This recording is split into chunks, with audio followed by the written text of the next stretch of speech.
Ralph Waldo Emerson Essays. History. There is one mind common to all individual men. Every man is an inlet to the same and to all of the same. He that is once admitted to the right of reason is made a freeman of the whole estate. What Plato has thought, he may think; what a saint has felt, he may feel; what at any time has befallen any man, he can understand. Who hath access to this universal mind is a party to all that is or can be done, for this is the only and sovereign agent. Of the works of this mind history is the record. Its genius is illustrated by the entire series of days. Man is explicable by nothing less than all his history. Without hurry, without rest, the human spirit goes forth from the beginning to embody every faculty, every thought, every emotion, which belongs to it, in appropriate events. But the thought is always prior to the fact; all the facts of history pre-exist in the mind as laws. Each law in turn is made by circumstances predominant, and the limits of nature give power to but one at a time. A man is the whole encyclopedia of facts. The creation of 1,000 forests is in one acorn, and Egypt, Greece, Rome, Gaul, Britain, America, lie folded already in the first man. Epoch after epoch, camp, kingdom, empire, republic, democracy, are merely the application of his manifold spirit to the manifold world. This human mind wrote history, and this must read it. The Sphinx must solve her own riddle. If the whole of history is in one man, it is all to be explained from individual experience. There is a relation between the hours of our life and the centuries of time. As the air I breathe is drawn from the great repositories of nature, as the light on my book is yielded by a star 100 millions of miles distant, as the poise of my body depends on the equilibrium of centrifugal and centripetal forces, so the hours should be instructed by the ages and the ages explained by the hours. Of the universal mind each individual man is one more incarnation. All its properties consist in him. Each new fact in his private experience flashes a light on what great bodies of men have done, and the crises of his life refer to national crises. Every revolution was first a thought in one man's mind, and when the same thought occurs to another man, it is the key to that era. Every reform was once a private opinion, and when it shall be a private opinion again it will solve the problem of the age. The fact narrated must correspond to something in me to be credible or intelligible. We, as we read, must become Greeks, Romans, Turks, priest and king, martyr and executioner, must fasten these images to some reality in our secret experience, or we shall learn nothing rightly. What befell Asdrubal or Caesar Borgia is as much an illustration of the mind's powers and deprivations as what has befallen us. Each new law and political movement has meaning for you. Stand before each of its tablets and say, "Under this mask did my proteus nature hide itself." This remedies the defect of our too great nearness to ourselves. This throws our actions into perspective, and as crabs, goats, scorpions, the balance and the waterpot lose their meanness when hung as signs in the zodiac, so I can see my own vices without heed in the distant persons of Solomon, Alcibiades, and Catiline. It is the universal nature which gives worth to particular men and things. Human life, as containing this, is mysterious and inviolable, and we hedge it round with penalties and laws. All laws derive hence their ultimate reason, all express more or less distinctly some command of this supreme, illimitable essence. Property also holds of the soul, covers great spiritual facts, and instinctively we at first hold to it with swords and laws and wide and complex combinations. The obscure consciousness of this fact is the light of all our day, the claim of claims, the plea for education, for justice, for charity, the foundation of friendship and love and of the heroism and grandeur which belong to acts of self-reliance. It is remarkable that involuntarily we always read as superior beings. Universal history, the poets, the romancers, do not in their stateliest pictures, in the sacerdotal, the imperial palaces, in the triumphs of will or of genius, anywhere lose our ear, anywhere make us feel that we intrude, that this is for better men, but rather is it true that in their grandest strokes we feel most at home. All that Shakespeare says of the king, yonder slip of a boy that reads in the corner feels to be true of himself. We sympathize in the great moments of history, in the great discoveries, the great resistances, the great prosperities of men, because their law was enacted, the sea was searched, the land was found, or the blow was struck, for us, as we ourselves in that place would have done or applauded. We have the same interest in condition and character. We honor the rich because they have externally the freedom, power, and grace which we feel to be proper to man, proper to us. So all that is said of the wise man by Stoic or Oriental or modern essayist, describes to each reader his own idea, describes his unattained but attainable self. All literature writes the character of the wise man. Books, monuments, pictures, conversation, are portraits in which he finds the lineaments he is forming. The silent and the eloquent praise him and accost him, and he is stimulated wherever he moves, as by personal allusions. A true aspirant therefore never needs look for allusions personal and laudatory in discourse. He hears the commendation, not of himself, but, more sweet, of that character he seeks, in every word that is said concerning character, yea further in every fact and circumstance, in the running river and the rustling corn. Praise is looked, homage tendered, love flows, from mute nature, from the mountains and the lights of the firmament. These hints, dropped as it were from sleep in night, let us use in broad day. The student is to read history actively and not passively, to esteem his own life the text, and books the commentary. Thus compelled, the muse of history will utter oracles, as never to those who do not respect themselves. I have no expectation that any man will read history aright who thinks that what was done in a remote age, by men whose names have resounded far, has any deeper sense than what he is doing today. The world exists for the education of each man. There is no age or state of society or mode of action in history to which there is not somewhat corresponding in his life. Everything tends in a wonderful manner to abbreviate itself and yield its own virtue to him. He should see that he can live all history in his own person. He must sit solidly at home, and not suffer himself to be bullied by kings or empires, but know that he is greater than all the geography and all the government of the world. He must transfer the point of view from which history is commonly read, from Roman Athens and London, to himself, and not deny his conviction that he is the court, and if England or Egypt have anything to say to him he will try the case, if not, let them forever be silent. He must attain and maintain that lofty sight where facts yield their secret sense, and poetry and annals are alike.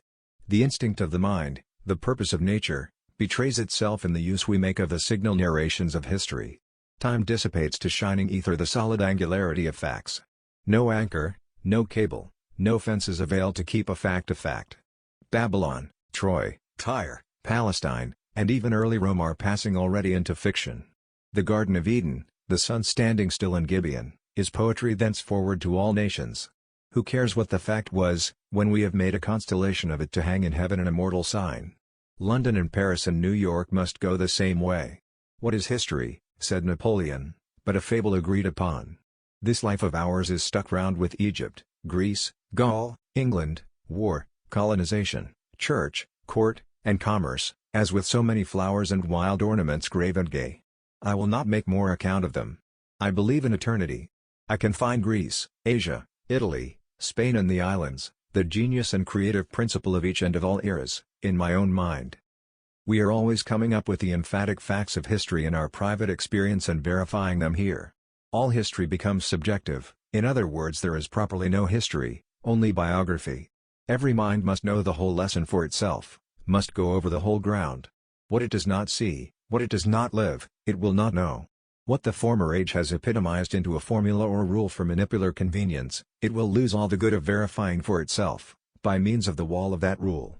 Somewhere, sometime, it will demand and find compensation for that loss, by doing the work itself. Ferguson discovered many things in astronomy which had long been known. The better for him.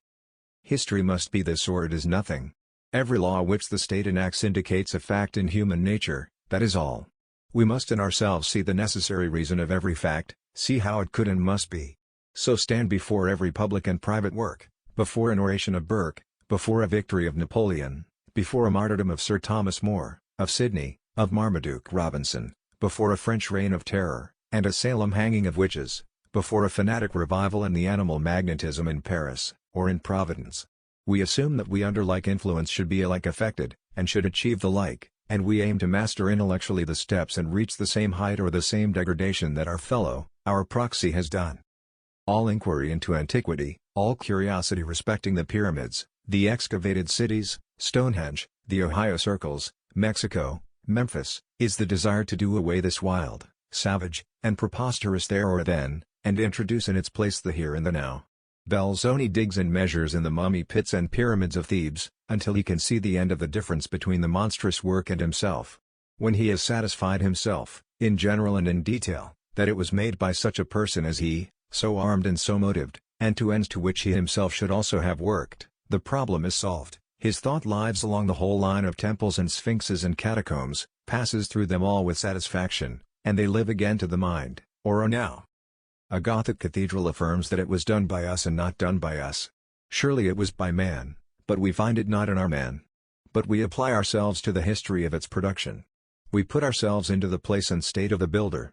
We remember the forest dwellers, the first temples, the adherence to the first type, and the decoration of it as the wealth of the nation increased. The value which is given to wood by carving led to the carving over the whole mountain of stone of a cathedral.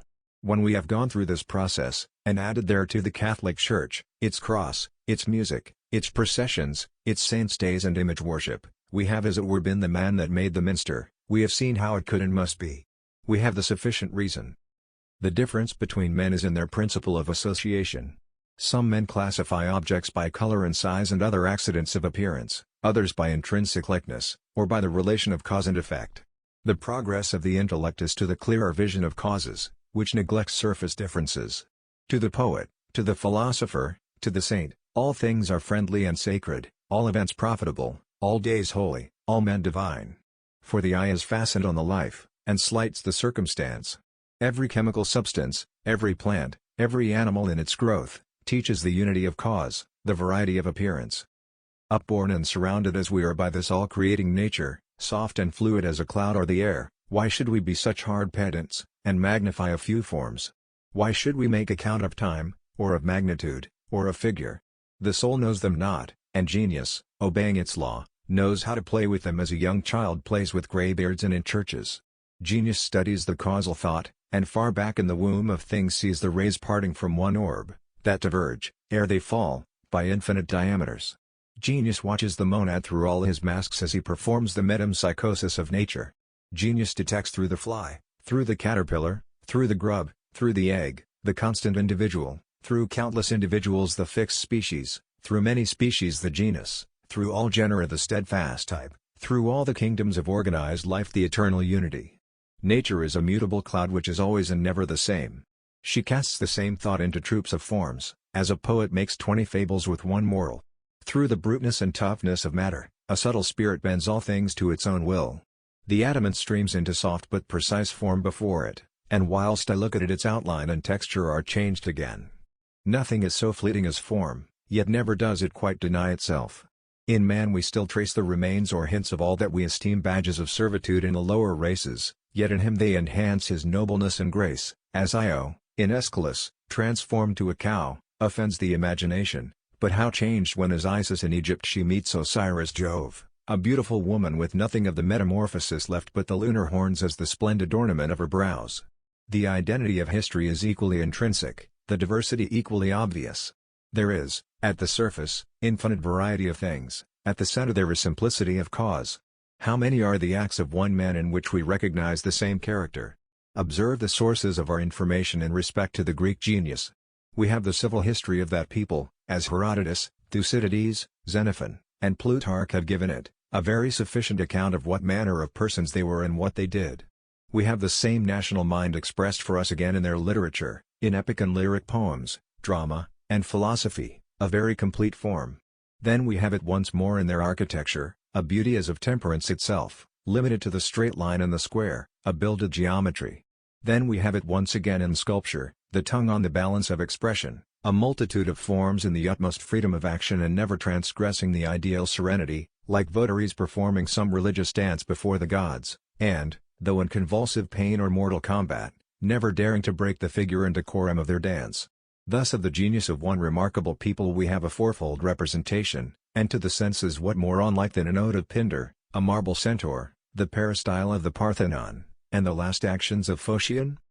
Everyone must have observed faces and forms which, without any resembling feature, make a like impression on the beholder.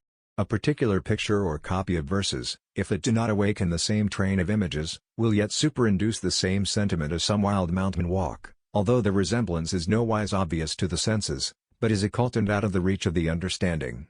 Nature is an endless combination and repetition of a very few laws. She hums the old well-known air through innumerable variations. Nature is full of a sublime family-likeness throughout her works, and delights in startling us with resemblances in the most unexpected quarters. I have seen the head of an old sachem of the forest which at once reminded the eye of a bald mountain summit, and the furrows of the brow suggested the strata of the rock. There are men whose manners have the same essential splendor as the simple and awful sculpture on the friezes of the Parthenon and the remains of the earliest Greek art. And there are compositions of the same strain to be found in the books of all ages. What is Guido's Rospigliosi aurora but a morning thought, as the horses in it are only a morning cloud? If anyone will but take pains to observe the variety of actions to which he is equally inclined in certain moods of mind, and those to which he is averse, he will see how deep is the chain of affinity. A painter told me that nobody could draw a tree without in some sort becoming a tree, or draw a child by studying the outlines of its form merely, but, by watching for a time his motions and plays, the painter enters into his nature and can then draw him at will in every attitude. So Roos entered into the inmost nature of a sheep. I knew a draftsman employed in a public survey who found that he could not sketch the rocks until their geological structure was first explained to him. In a certain state of thought is the common origin of very diverse works. It is the spirit and not the fact that is identical. By a deeper apprehension, and not primarily by a painful acquisition of many manual skills, the artist attains the power of awakening other souls to a given activity. It has been said that common souls pay with what they do, nobler souls with that which they are. And why? Because a profound nature awakens in us by its actions and words, by its very looks and manners, the same power and beauty that a gallery of sculpture or of pictures addresses. Civil and natural history, the history of art and of literature, must be explained from individual history, or must remain words. There is nothing but is related to us, nothing that does not interest us, kingdom, college, tree, horse, or iron shoe. The roots of all things are in man. Santa Croce and the Dome of St. Peter's are lame copies after a divine model. Strasbourg Cathedral is a material counterpart of the soul of Erwin of Steinbach. The true poem is the poet's mind, the true ship is the shipbuilder. In the man, could we lay him open, we should see the reason for the last flourish and tendril of his work, as every spine and tint in the seashell pre-exists in the secreting organs of the fish.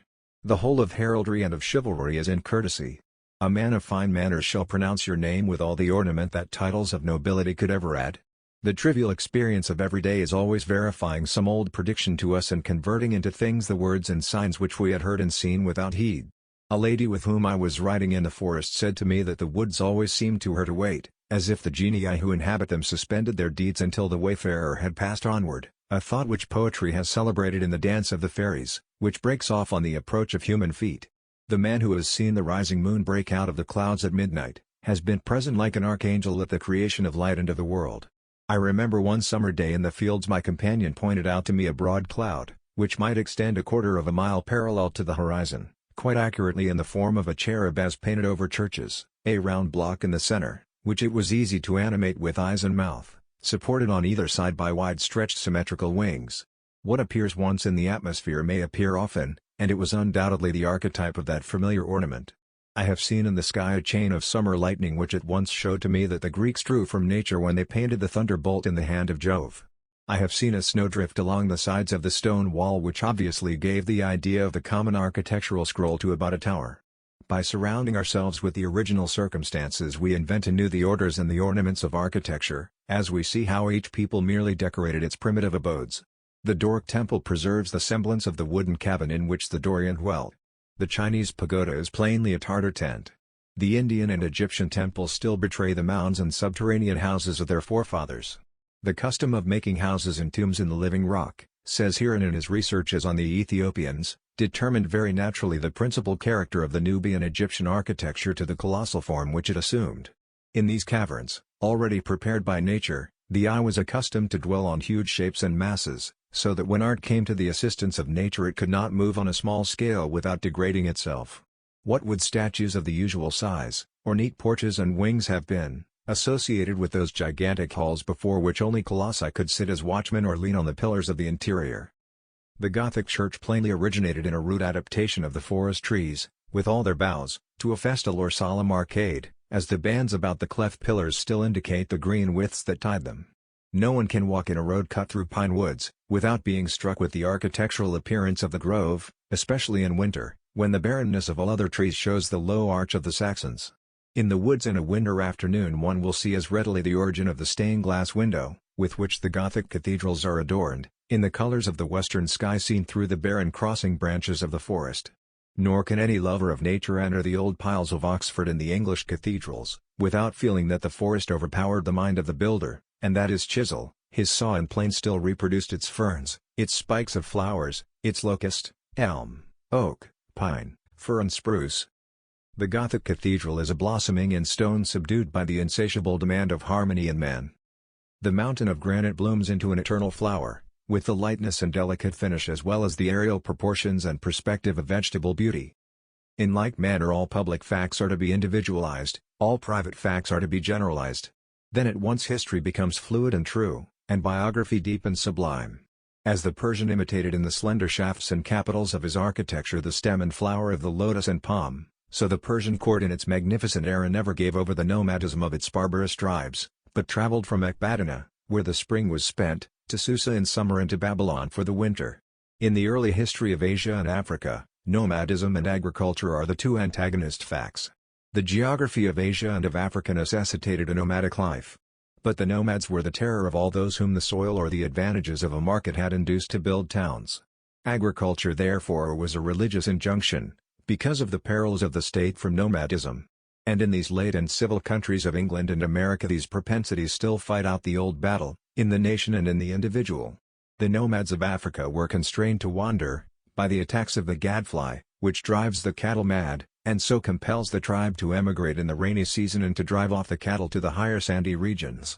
The nomads of Asia follow the pasturage from month to month. In America and Europe the nomadism is of trade and curiosity, a progress, certainly, from the gadfly of Estabers to the Anglo and Italomania of Boston Bay. Sacred cities, to which a periodical religious pilgrimage was enjoined, or stringent laws and customs, tending to invigorate the national bond, were the check on the old rovers, and the cumulative values of long residence are the restraints on the itineracy of the present day.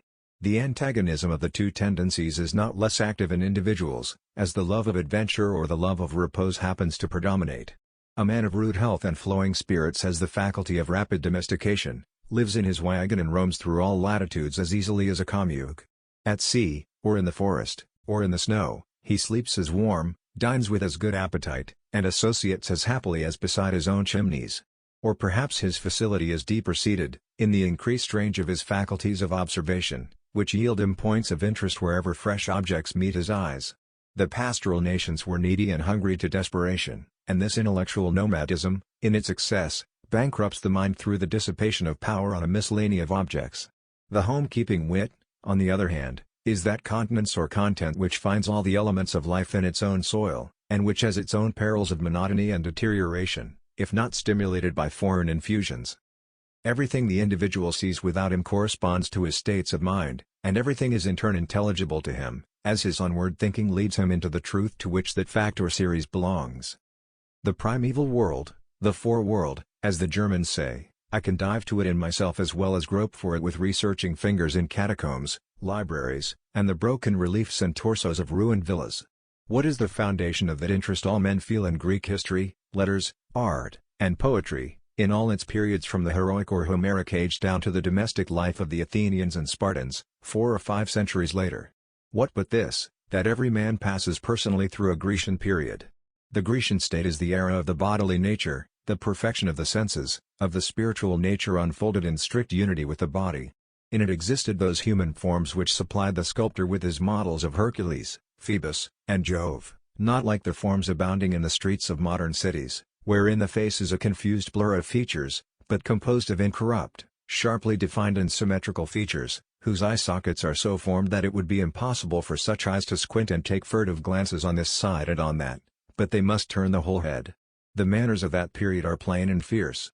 The reverence exhibited is for personal qualities, courage, address, self-command, justice, strength, swiftness, a loud voice, a broad chest.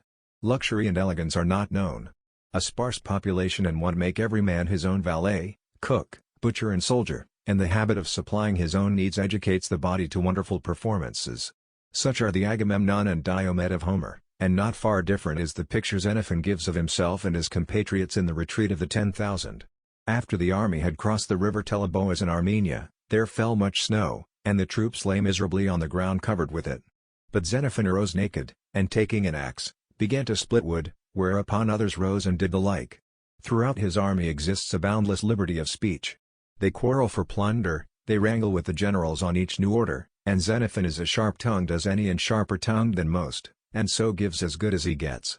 Who does not see that this is a gang of great boys, with such a code of honor and such lax discipline as great boys have? The costly charm of the ancient tragedy, and indeed of all the old literature, is that the person speaks simply, speak as persons who have great good sense without knowing it, before yet the reflective habit has become the predominant habit of the mind. Our admiration of the antique is not admiration of the old, but of the natural. The Greeks are not reflective, but perfect in their senses and in their health, with the finest physical organization in the world. Adults acted with the simplicity and grace of children. They made vases, tragedies, and statues, such as healthy senses should, that is, in good taste. Such things have continued to be made in all ages, and are now, wherever a healthy physique exists, but, as a class, from their superior organization, they have surpassed all.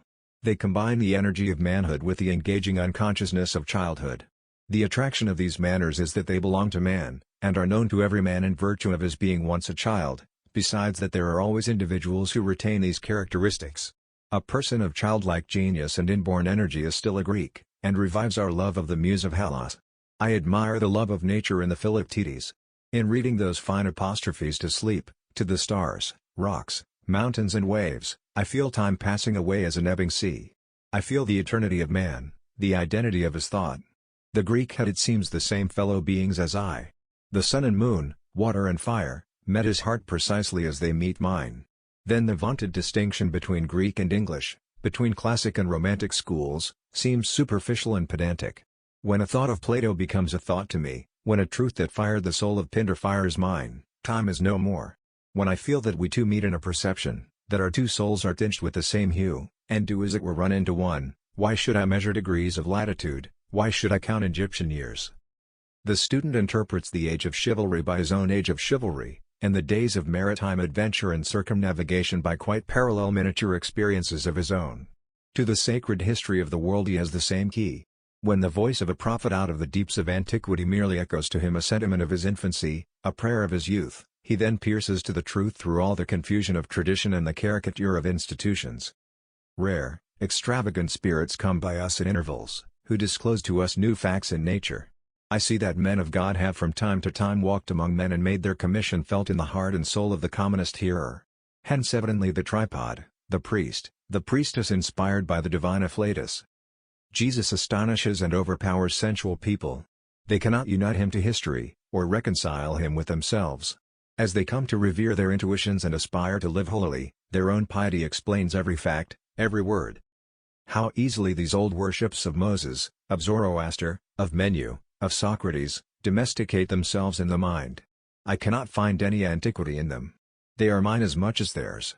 I have seen the first monks and anchorites, without crossing seas or centuries. More than once some individual has appeared to me with such negligence of labor and such commanding contemplation, a haughty beneficiary begging in the name of God, as made good to the 19th century Simeon the Stylite, the Thebais, and the first Capuchins.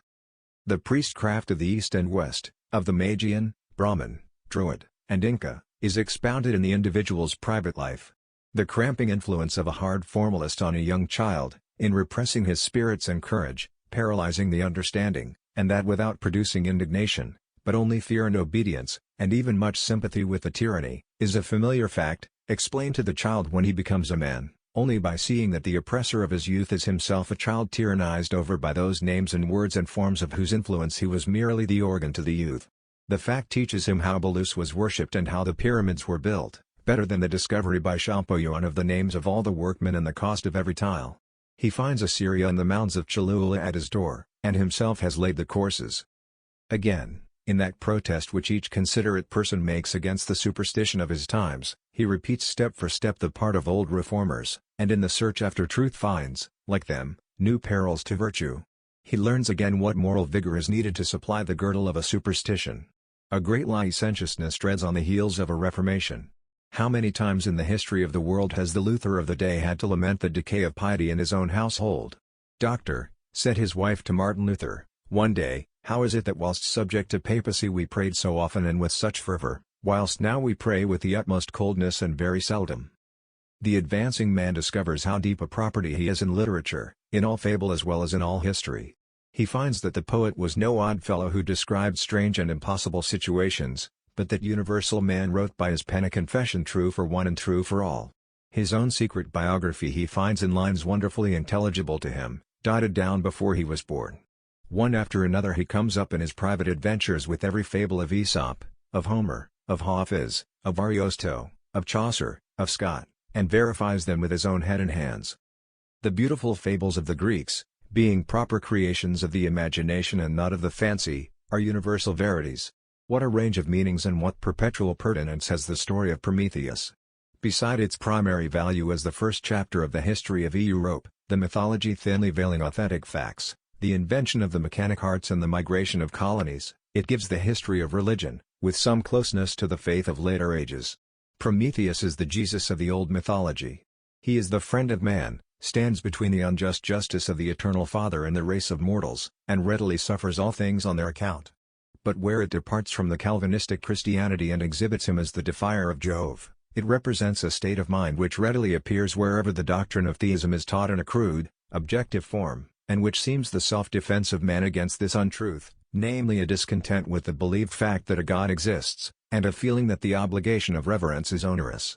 It would steal if it could the fire of the Creator, and live apart from him and independent of him. The Prometheus Vinctus is the romance of skepticism. Not less true to all time are the details of that stately apologue. Apollo kept the flocks of Admetus, said the poets. When the gods come among men, they are not known.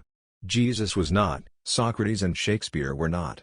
Antaeus was suffocated by the gripe of Hercules, but every time he touched his Mother Earth his strength was renewed. Man is the broken giant, and in all his weakness both his body and his mind are invigorated by habits of conversation with nature. The power of music, the power of poetry, to unfix and as it were clap wings to solid nature, interprets the riddle of Orpheus. The philosophical perception of identity through endless mutations of form makes him know the Proteus. What else am I who laughed or wept yesterday, who slept last night like a corpse, and this morning stood and ran?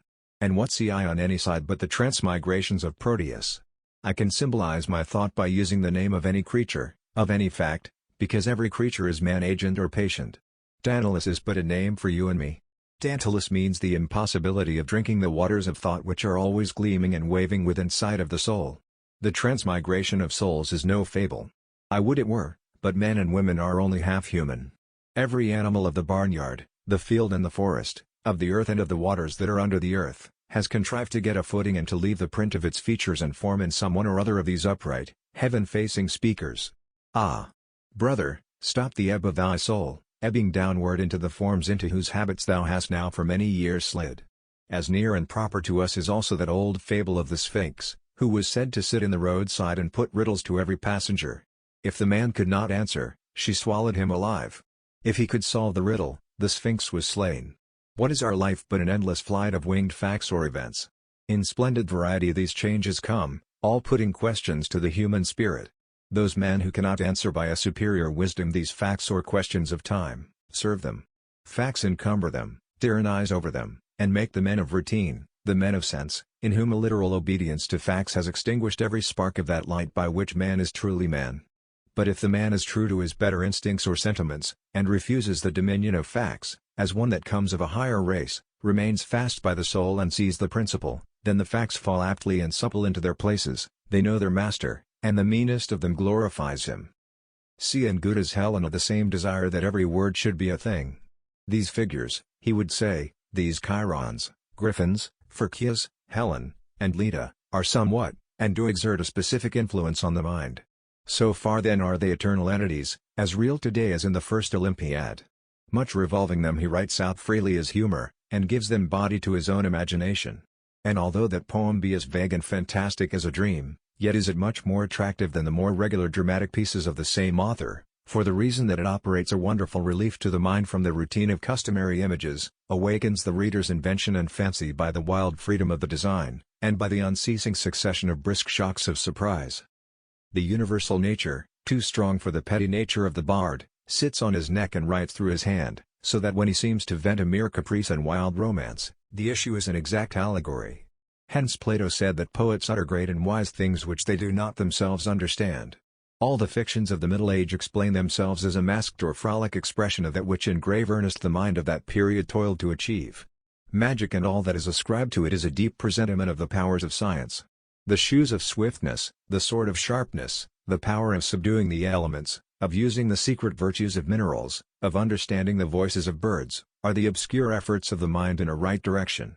The preternatural prowess of the hero, the gift of perpetual youth, and the like, are alike the endeavor of the human spirit to bend the shows of things to the desires of the mind.